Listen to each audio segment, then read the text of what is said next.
5-kun yugurishga chiqdim. Soat 5:30. 18 gradus ekan hozir havo.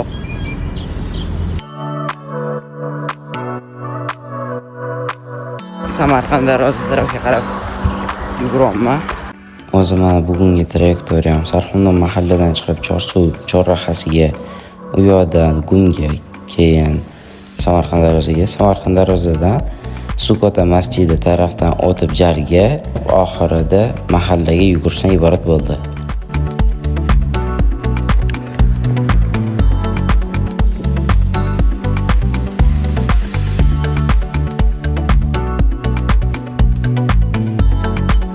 Beshinchi kun tugadi. 3 kilometr yugurdim.